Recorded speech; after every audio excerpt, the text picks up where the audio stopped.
Hello there. So you want to know how you can simply go ahead and verify your identity on Robinhood. This is going to be the only video that you'll ever need to watch on the internet. So with that being said, let's get straight into the video.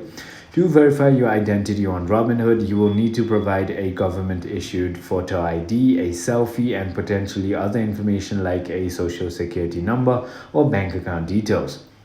You can often do this by taking photos of your ID and completing a 3-point selfie directly through the Robinhood app. For other methods or issues, you may be asked to provide additional documents like verifying your bank accounts through small transfers or use SMS one-time codes.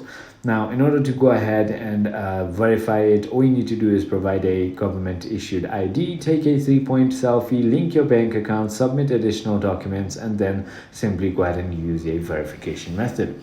I hope this video made everything clear to you. If it did, hit that like button, and I'll see you on the next one.